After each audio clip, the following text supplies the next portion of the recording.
Welcome to this explainer. Today, we're digging into a truly fascinating source narrative about two people, Maya and Marcus.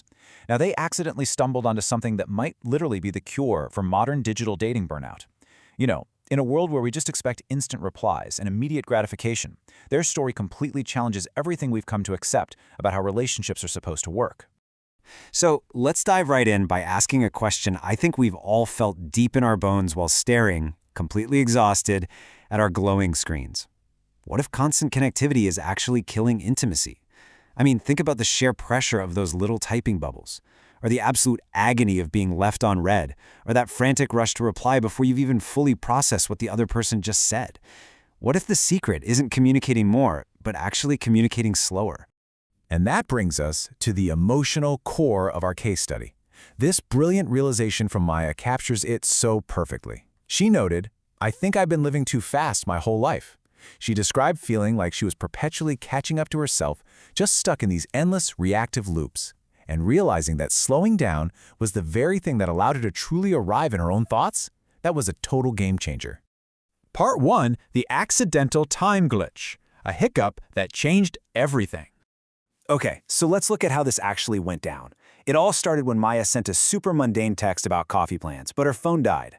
By the time she plugged it back in, the message had traveled through this weird digital hiccup. Maya sent it at 2:47 p.m., right? But Marcus didn't even get it until 6:12 p.m. And instead of rushing to fix this gap, Marcus asked to intentionally keep the delay going. So Maya finally got his response at 8:23 p.m. Suddenly, messaging wasn't this rapid-fire ping-pong match anymore. Turning off that reflex to respond immediately literally transformed a reactive chore into a highly anticipated gift. Moving on to part 2, the rules of delay, cultivating patience in a frantic world. What's really interesting here is how they took that accidental glitch and intentionally built a structured protocol around it. Maya would write at sunrise, Marcus would read it at lunch, and then he'd reply at sunset. It led to this incredible framework they call temporal code switching. Basically, instead of forcing every single interaction into a high-speed real-time lane, you learn to shift gears based on the emotional weight of the message.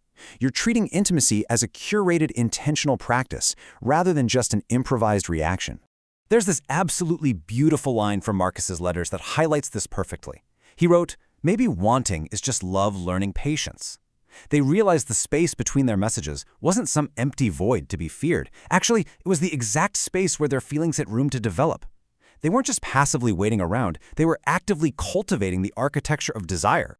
Which brings us to part 3, merging presence in patience, bringing delay into the real world. Now, theories must be tested, right? An isolated digital bubble is one thing, but what happens when you actually share the same physical, messy breathing space? Can a relationship built on delayed text survive the chaotic nature of physical presence? Just think back to your last text argument. It's probably fast, reactive, loud. That is what they call a presence relationship. But a correspondence relationship? That's a sanctuary. It's purposeful, patient, and deep. And they figured out they didn't have to choose between the two. They could hold both. So, where do you test a theory like this?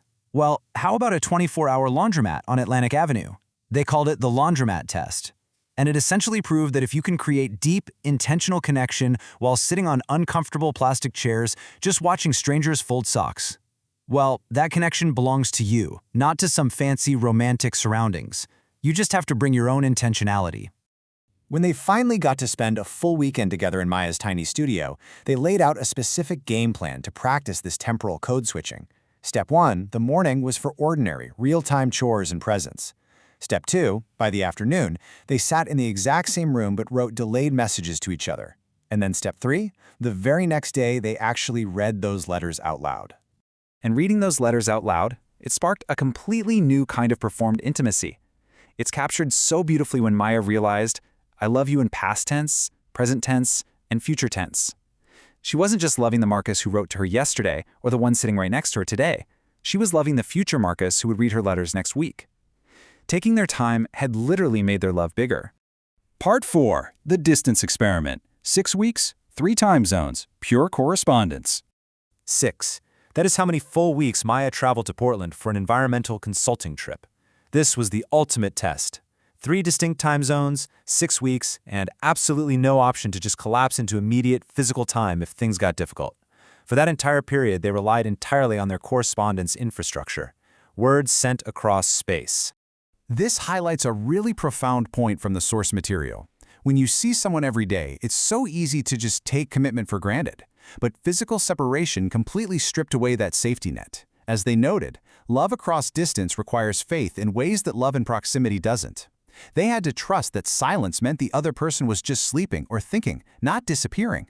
They were forced to build their foundation entirely on deliberate, patient choice. Finally, Part 5, a new kind of forever, applying variable speeds to a shared life. When Maya returned, they actually moved in together, successfully merging this dual-speed system into one shared domestic space. And you can apply this exact framework to your own life right now, with your own careers and friendships. You just match the speed to the task. Email and basic logistics, high speed, because efficiency is what matters there. Negotiating shared space, keep it at a medium speed for coordination. But deep emotional connection, you absolutely have to slow it down, because depth matters far more than efficiency. When Marcus proposed, he didn't just ask for a static commitment. He asked to formalize their unique practice. He didn't even do it with a ring first. He did it with a letter, proposing annual delayed vows. They completely reframed the concept. They didn't see marriage as a fixed finish line you just arrive at, but rather as an ongoing correspondence. Honestly, their wedding literally threw the conventional rulebook out the window. They spent a full year writing engagement letters just to figure out what marriage meant to them. Then, at the wedding, their 30 guests weren't just passively watching a ceremony. Nope. Instead of awkward small talk and appetizers, the guests spent the afternoon writing letters. The actual act of delayed gratification literally became the ceremony itself. And this brilliantly illustrates the ultimate takeaway from the source material. Marriage isn't a destination, it's a practice. Commitment is a muscle you have to consistently work out. Love isn't just about finding someone you can tolerate living with. It's finding someone you actively intentionally choose to communicate with, day after day, across all the different variations of time.